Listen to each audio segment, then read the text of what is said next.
Thumbnails. Whether we want to admit it or not, they're one of the driving forces behind the internet today. It might even be the reason you clicked on this video. And if it is, and this is your first video you're seeing from me, I'm Nick and I'm a graphic designer from Central Pennsylvania.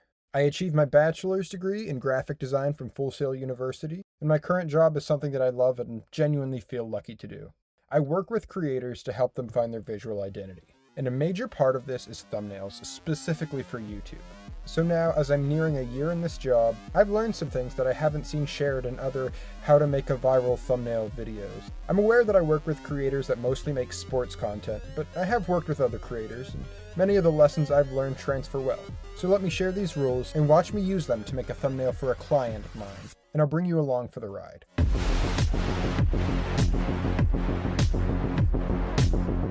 The first and most important rule that any thumbnail maker should have in their mind is these 3 words. Know the audience. It seems really obvious, I know, but allow me to elaborate. Every creator should have a thumbnail niche or brand.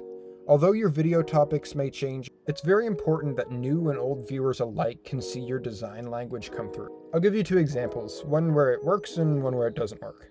One that works, Brett Kollmann. Brett's videos and his podcast, Bootleg Football, are 2 separate projects with completely different styles.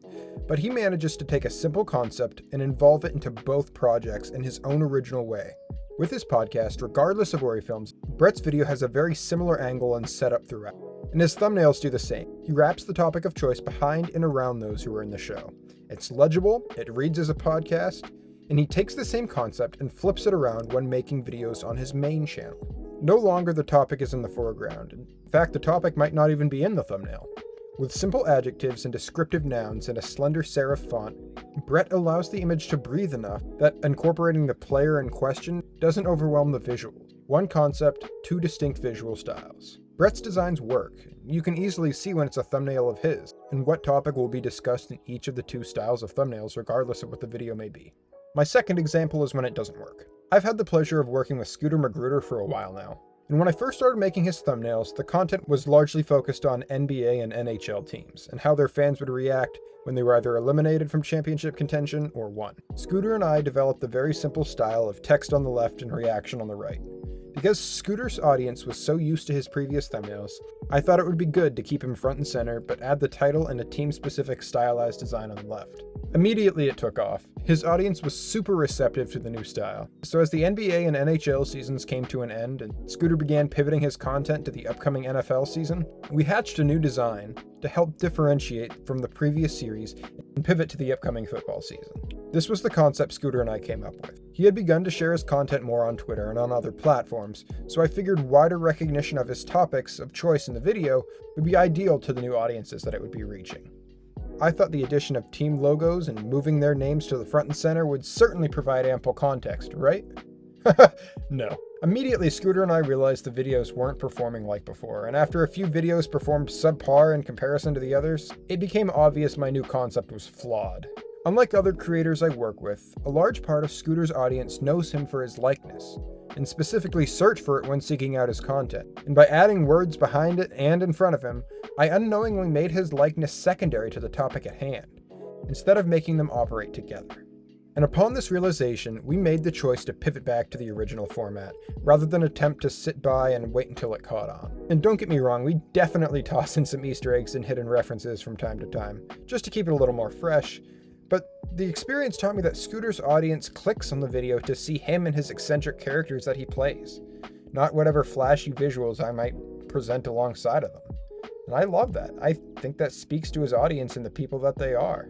I guess the lesson here is that sometimes you have to tinker until you realize what works and what doesn't work. The same concept can be applied when you're attempting to build an audience. Creators that often share an audience can have vastly different expectations from a viewer of what their thumbnails should look like. One more example, then we can move on, I promise. Creators Urinating Tree and FivePoints Vids share a significant portion of subscribers.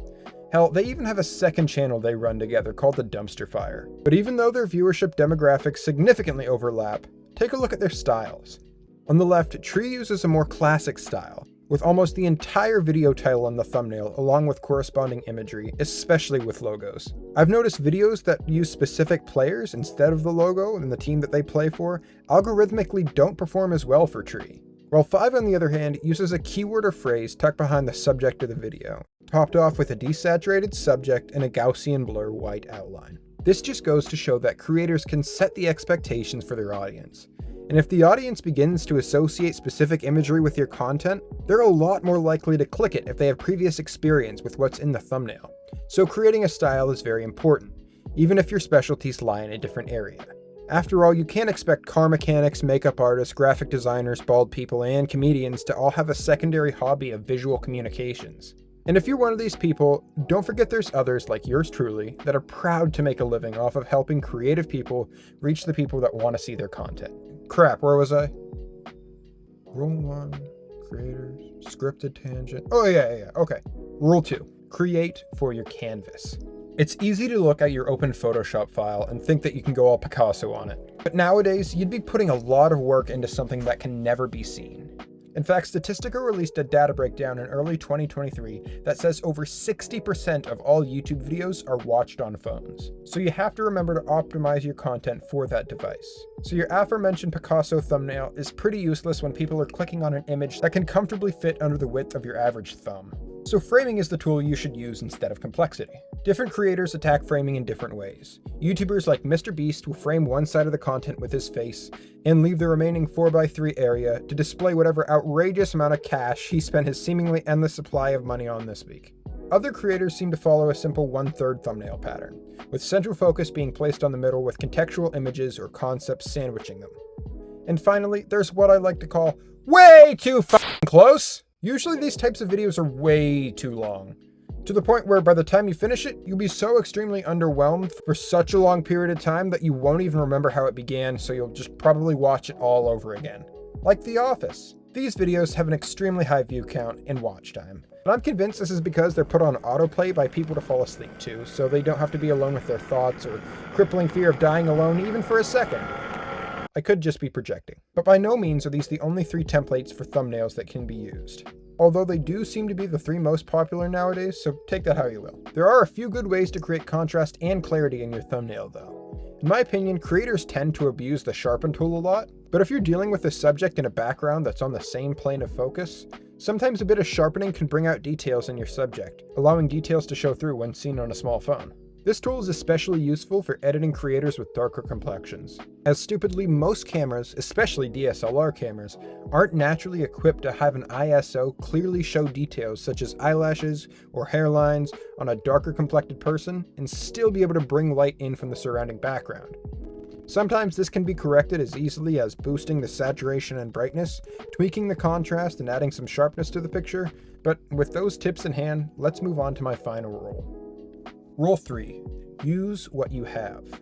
This seems stupidly obvious, but it's something I wish I knew way before I got my degree. Not everyone has the same set of skills, but instead of trying to pay for Photoshop or force to learn another image editing software, use the knowledge, skills, software, and people that you already have. Remember Tree, the guy on the left that I talked about and made thumbnails for? Well, he achieved over 500,000 subscribers by himself using Corel Video Studio to make his thumbnails, long before I would ever come along and be a clout leech. Why did he use this software? Because it's what he knew. Tree was actually nice enough to feature in one of my old videos, alongside another creator, Brandon Perna of That's Good Sports. If you see any thumbnail on Brandon's wildly successful channel, it's either been made by me, or more likely by Brandon himself in Adobe After Effects. See, before he started his channel, Brandon was a professional video editor for the YouTube network Maker Studios. And he edited gay porn. Go to his channel and mention how much you really liked his editing in the gay porn. He'd love to hear about it, I promise. But Brandon uses what he has to. He was a video editor for a living, and he learned the ins and outs of Adobe Premiere and After Effects. So when he made his channel, he took the skills he already had in knowing video editing software and put them to use in a new way. But if you were paying attention, there's one final tool I mentioned that I haven't talked about yet. People. I know the creator community may seem daunting to approach, but it isn't. The fuck you say to me, you little shit? Okay, that's a lie. Sometimes they really are, but let me rephrase that. Not all creators are the daunting personalities you think they are. In fact, I'd argue that the large majority aren't. If you admire a creator's work, whether it's visual, audio, or somewhere in between, and want to know how they achieve such an end result, likely you can just ask them. Whether it be on Twitter, I'm not calling it X, Instagram, and Discord, are mostly used for shitposting and name-calling, yes, as they should be, that's half the fun of the internet, but they're also great tools to making these kind of connections. Most creators, especially smaller ones, love interacting with people who watch their videos or like their specific style, and would love to talk with others about it. That's the idea of the entire site, after all. Speaking from experience, I religiously refresh when I release a new video to see if it gets any reaction at all. But what truly brings a smile to my face is seeing someone who for some reason wants to talk to me about something I created. So long story short, learning from the people you have access to is just as useful as a tool as any type of software or hardware you might have. You just have to be willing to open up that dialogue. If there's one thing that TikTok as a platform has shown us, is that things can be entertaining to massive amounts of people, even if they might seem boring to a few. There's one specific guy on TikTok who does 2 4-hour live streams every day of his automated electric mower going through his yard. And normally I'd say that's the most boring concept I've ever heard, but he started adding characters and different things that the lawnmower will interact with, and the fans caught on with that, and it creates a weird inside joke of a community that no one's ever heard of. So your content might seem boring to some people, but remember, if you use the tools that you have, I have no doubt that you'll develop an audience that will find the same niche you want to explore just as interesting as you do.